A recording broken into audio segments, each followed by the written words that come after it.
the station that's on your side. This is News 12, First at 5. A family insisting the death of their son was no accident 10 years later. And families speaking out after a woman's body is left in a department store bathroom for days. We'll have those stories in just a few minutes. But first, hundreds of people in our community coming together to work out a comprehensive list of where people in need can go to get help. Groups like the Salvation Army, Golden Harvest, and GAD Ministries all meeting at the Savannah Rapids Pavilion to create a master list of resources. So when a group can't help with someone's request, they can point them in the right direction. Our Nick Veland takes a closer look. Well, today's meeting is all about getting everyone in the same room and on the same page with the common goal of getting people the help they need when they need it. Once the group stepped into the room, they say the egos went out the door. Each agency took a couple of minutes to speak to the entire group to explain what they offer. The main message is that when the goal is to help the community, the organizations providing that help aren't competing against each other. They want to know what the resources are. The givers feel empowered when they have that information, and they can help more people if they do. And like I was telling you earlier, if we can get the same information that's on the resource list that's stuck in my head into all of the helpers' heads, then essentially we end up with a network of unofficial caseworkers everywhere. And coming up all new on News 12 at 6 o'clock, I'll explain how the meeting with hundreds of organizers is creating a smoother path to helping struggling families and those in need. In Columbia County, Nick Veland on your side. All right, thanks for that, Nick. Switching gears to weather now. It's like a breath of fresh air outside with these cooler temperatures. Feeling like fall already. It really is. It's like you need to take a lunch outside, do anything that you can do outside. No, you just wanted to leave work so you could just be outside all day, is what you said yesterday. I will neither confirm nor deny.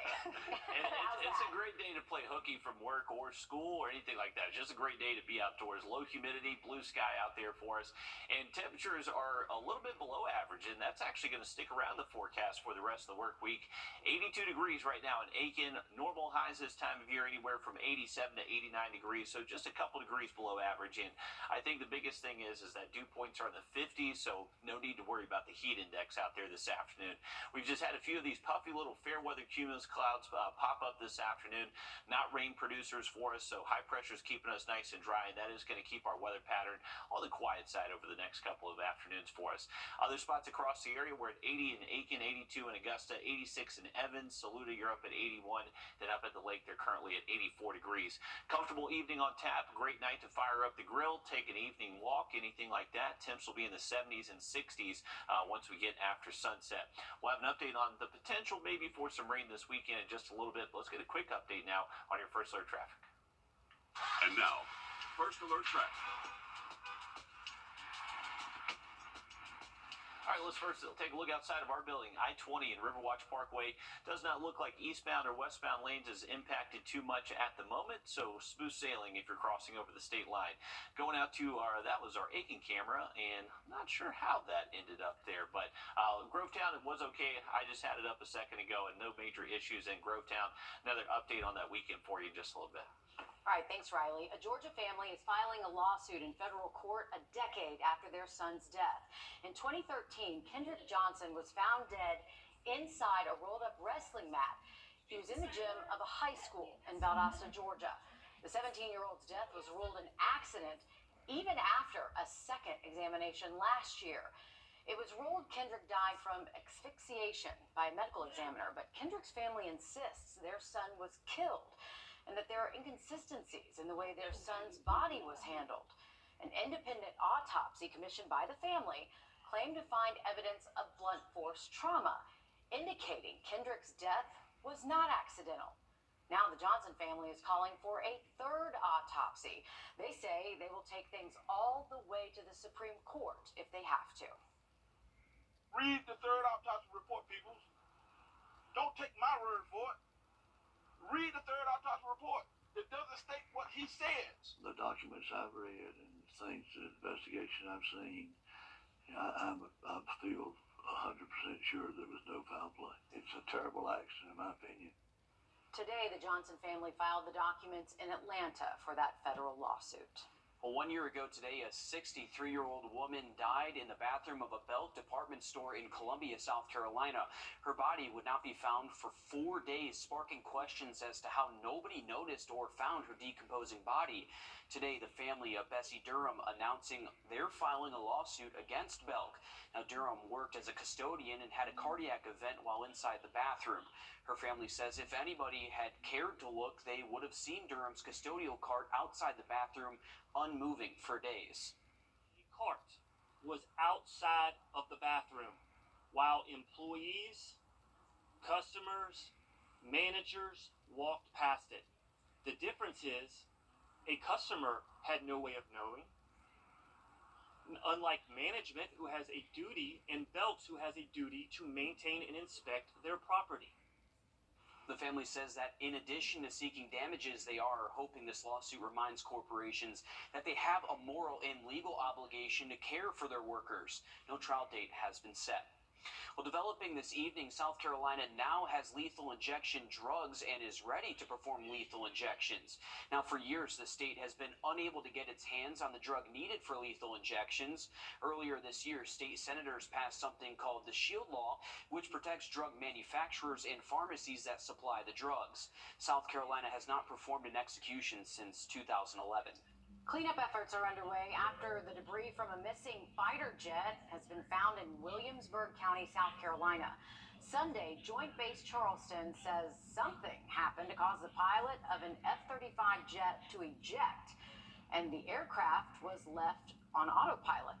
For much of yesterday, it wasn't clear if the jet was still in the air or if it had crashed, but now we know it crashed roughly 2 hours from the base. South Carolina Governor Henry McMaster says he was kept up to date on the search as everything unfolded, but he says there are many questions still left unanswered. Sorry it happened. We wonder how it happened. That's a lot of airplane, a lot of expensive piece of machinery. Certainly glad no one was hurt, but we have to have a strong military. Several local, state, and federal agencies are still investigating the crash. Happening now, leaders from 16 southern states are meeting to discuss how to power one of the fastest growing regions in the country. This comes just a few weeks after a state report revealed multiple errors and equipment failures that led Duke Energy to start rolling blackouts last Christmas Eve. While the government is looking to renewable resources like solar and wind, South Carolina Governor Henry McMaster says they aren't reliable enough and need to look at something more reliable like nuclear energy. We need to realize that nuclear is the only one out of all of them that works 24 hours a day nonstop. You turn it on, and you don't have to mess with it. McMaster says he doesn't want the state to become too reliant on nuclear. A former secretary of the U.S. Department of Energy also spoke, saying nuclear regulation needs to be updated. Well, new statewide data released today shows South Carolina's unemployment rate has dropped again, now at just 3%. That is actually lower than national unemployment, but it also comes at a time when employers across the state are trying to fill more than 80,000 open jobs. Our State House reporter Mary Green has the details on what state leaders are doing about it. It was a packed house at the Founders Zone here at Williams-Brice Stadium today, not to cheer on the Gamecocks, because after all, it's a Tuesday and not a Saturday, but to tackle what many businesses across South Carolina say is their most pressing challenge right now, finding workers. The fact that we have 80,000 jobs going unfilled, as great as our economy is, and as the governor points out, and rightly so, just imagine if we could fill those 80,000 jobs. That would create billions more in economic activity. Hundreds of representatives from companies across the state gathered for a workforce development symposium in Columbia on Tuesday. The Department of Employment and Workforce says rural communities and technical colleges are two of the main places it's turning to find and train workers. Around 14,000 jobs and counting are expected to open up across South Carolina in the next few years, many of them from massive investments in the electric vehicle industry. DEW acknowledges existing employers' concerns that these new jobs could get filled by their own workers and leave them with vacancies in turn. It's not the first time that question's been asked. No doubt it was asked, 40 years ago when Michelin came and 30 years ago or so when BMW came. We can do it. Okay, and we will do it by expanding the skilled workforce. Director Floyd says he has full confidence in Ready SC, the technical college system's workforce training program, and its experience to train and recruit people for these new sites, while he says the state will continue to support its existing businesses. Reporting in Columbia, I'm Mary Green. The South Carolina Chamber of Commerce says when the state legislature returns in January, it has a few areas where it'll likely ask lawmakers to support workforce development efforts. Veterinarian offices and shelters are struggling to keep up with demand, leaving pet owners struggling to find quick and affordable care. Just ahead, we have some resources that might help. Riley? And we're going to see some beautiful weather over the next couple of days. Rain-free until we get to the weekend. We'll have a look at those rain chances just after the break. Time and on Ramjack Foundation Repair. Welcome back, folks. A live look over downtown Augusta, the Augusta Canal. A lot of blue sky overhead. The only clouds we had were fair weather cumulus, so they weren't very tall, just kind of pancake looking cotton balls out there. 82 degrees as far as temperatures go, so feeling nice and comfortable. Any evening plans? Great weather on tap for us. We should stay close to 80 the next hour or two, and then we'll fall quickly into the 60s once that sun goes away, and eventually all the way down to the upper 50s by daybreak tomorrow morning. So heading out to the bus stop may feel a little bit cool out there for some of us. A light jacket may be needed. No need for the jacket heading home, though. High temps back at least into the low and mid 80s tomorrow afternoon. Generally partly cloudy skies, kind of like what we've seen so far today. Now, I've mentioned this a couple times so far this afternoon, but we actually have an opportunity to see the SpaceX Starlink satellite chain tonight. So these were actually just recently launched a night or two ago. That max height at 34 degrees. So if you think of 0 degrees as looking right at the horizon, the 90 degrees is directly above your head. That 34-degree max height puts it a little bit under halfway up into the sky. So you are going to have a pretty good vantage point of that northern and northwestern part of the sky if you do want to check this out. But if you've never seen it before, it is worth seeing. Kind of looks like a UFO or something crazy out there in the night sky, but usually just SpaceX out there. Now, low temps tonight going to be down to the 50s, so a comfortable start. And these temperatures are below average for us, so relatively cool even for September standards. High temperatures tomorrow afternoon anywhere from around 82 to 84 degrees, and those high temps are a few degrees below average too. Thursday's not going to look too much different for us. We're just going to stay with really nice, pleasant weather, waking up near 60, afternoon highs in the 80s, and that should actually stick around all the way through the weekend and early next week. Now, heading into the weekend, we do bring back the opportunity maybe for a stray shower. Not looking like huge rain chances this weekend, but it's all going to be thanks to an area of low pressure that is expected to form off the South Carolina coast or the Carolina coast. GFS model brings it a little bit further up into North Carolina. The European model keeps it a little bit further south, where it's just off the South Carolina coast. And the European model would, if that verifies, that would bring us an opportunity for some rain Saturday. But even then, doesn't look like necessarily a washout. So I wouldn't cancel anything you have planned outside, but we are mentioning that there is an isolated shower chance Saturday, and Saturday is the fall equinox, so the official start of fall does happen later this week. All right, thanks, Riley. We've continued to follow the nationwide shortage of veterinarians and how it's impacting pet owners here at home. Local veterinarians say they're overwhelmed between the shortage and staff and then the burnout as well. Our Audrey Dickerber shows us some groups in our area that are helping you get what you need to keep your pet healthy.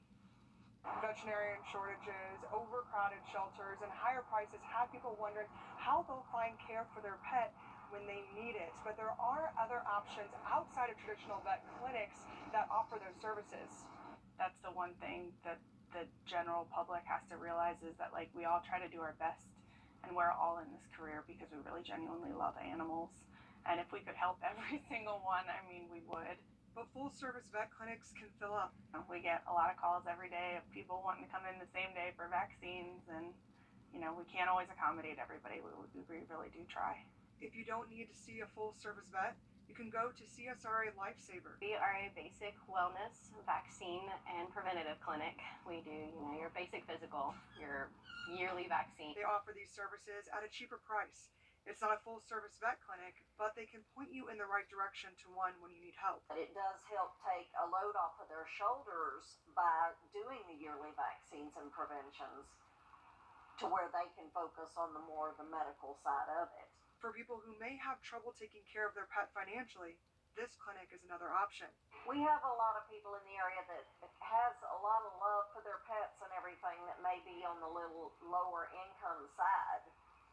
And this offers them the ability to still have what they need to get their pet good medical care. Because all of our veterinarians are full licensed, full-fledged veterinarians. The CSRA Lifesavers are a walk-in only clinic and their hours do change monthly, so make sure to call or look online for their schedule. In North Augusta, Audrey Kerber on your side. Okay, that puppy's too cute. All the resources Audrey mentioned will also be on our website and our WRDW app. There are some travel clinics such as PetMed and Caravan that offer services in Columbia if you're willing to drive. Also, Pet for Life through Lifeline Animal Project offers services for free and does services out of Atlanta. A harrowing rescue caught on camera as two heroes saved the life of a man trapped in a vehicle during a flash flood. Just ahead, what the man they rescued has to say. First Alert Radar, powered by Jim Hudson Lexus Acura Cadillac. Your accident was caused to get you the biggest check possible. Late last week, parts of Atlanta saw flash flooding that put cars underwater, flooded buildings, and led to more than 30 water rescues. And all of this was just in a handful of hours. And as Amanda Rose shows us, one of these rescues involves an officer and a firefighter going against the clock to save a man's life. Turn your head! Turn your head! This could be it. I can't open a window, and the doors won't open. Those were Bernard Johnson's final thoughts as floodwater poured inside his car on Peachtree Street in Atlanta last Thursday. Emergency responders left with no other option but to shatter Johnson's car window and pull him to safety. The 61-year-old, one of over 30 water rescues in metro Atlanta during the heavy rainfall and flooding. I see it on the news all the time. I say, look at these idiots that happened to. I was one of the idiots now. The rideshare driver tells us it all happened so quickly in the span of about 10 minutes. A passenger jumping from his car before things took a turn for the worst. The wipers was going 100 miles an hour. I did not see it coming. That man's life was on the line. Atlanta Fire Rescue and Atlanta Police, who were both there in the nick of time, say the water was so deep, Johnson's car was lifted from the ground and the doors wouldn't open. He was just worn out and he was overwhelmed. We were beginning to be overwhelmed as well because we had been out there for a few minutes and you have water that's well over 4.5 feet. The two didn't think twice about putting their own lives at risk. Officer Rayon O'Brien using his baton to break the window open, while Captain Terrence Simon helps pull Johnson to safety. Still, they shy away from the word hero. God is the only hero for me, and but I would like to say that me and Officer Brian, we're angels. Absolutely, we're doing God's work. As for Johnson, he's lucky to be alive and tells us hindsight really is 2020. When it was raining that hard, I just pulled over and just said, nope. And that just goes to show you how quickly these things can happen as well. I actually have a piece, one of those tools in my car to break a window in case something like that happens. One of our producers here knows someone who was swept away in a flood in Colombia and passed away as a result of it. So after that, I bought everyone in my family those tools where it just breaks your window because you never know. Yeah, and being in Colombia, those roads flood so quickly. We saw a lot of those videos on social media in Atlanta, and then the cleanup efforts afterwards. You could see how deep that water really was, Riley. Scary. Absolutely, guys. Columbia definitely one of those cities that floods easily, and why we always say turn around, don't drown whenever you get to a flooded road. We are back with our latest winner for our Plunkett Heating and Air Sunshade giveaway. Congratulations to Carol Bolin from Aiken, South Carolina. To get your own sunshade, just go to WRDW.com and click on contest. Well, now look at the forecast just after the break. Let me tell you what happened to me. A driver ran a red light and hit me from behind. I called George Sink Injury Lawyers. I couldn't believe how fast they got me my money. At George Sink Injury Lawyers, we take your accident case seriously. They were trustworthy, they were caring, and they made it so easy. You need someone who's done this before, who's been there before, and we have. I trust U.S. Marine George Sink. Just call all nines. You got it. gotta get George. Get George Safe Law Firm on the line. Call 999-9999. With news. Till December, Thompson Chrysler Dodge Jeep Ram Fiat. We make buying easy. Well, take a look at this. Aiken Public Safety is welcoming their newest addition, Oakley, the therapy dog. He's a 9-month-old Rottweiler and Hound mix, and his job will be to help the hardworking officers at the department de-stress, and will also do things like visit schools and hospitals. He's a very good boy. His training and other expenses were generously covered by an anonymous citizen supporting the department. That's awesome. We love seeing that there. It's a good resource for them, too. I know. That's amazing. We're 3 dog lovers, so all 3 of us can say, dogs make the world a better place. Absolutely. Just by existing. That's all they have to do is exist. That's the first thing I do when I go home. Just tackle my dog. Stash gets tackled. That is the best sound when you come home and you just hear those toenails tapping, running towards the door. Oh, you can't beat it. It is. But dogs, they hold so many roles. For law enforcement, but just being their therapy dog, also a great role for that pup there. Hey, live look over Grovetown Lewiston Road. You can see the backup off the exit here. It is stacked up, folks, so it may run into some slow-moving traffic there near exit 190. Temperatures, though, are very comfortable, 82 degrees, and we're going to stay nice and calm this evening into tonight, and temperatures should continue dropping into the 50s by daybreak tomorrow. If you're heading out across the area, we're at 79 in Thompson, 81 in Edgefield, 82 from Swainsboro to Allendale. Comfortable temperatures stay in the forecast the next couple of days, and we're going to see those cooler mornings as well. All right, thanks, Riley. Stick with us. We have more news, weather, and sports coming up after a short break as News 12 Live at 5 continues. Introducing the first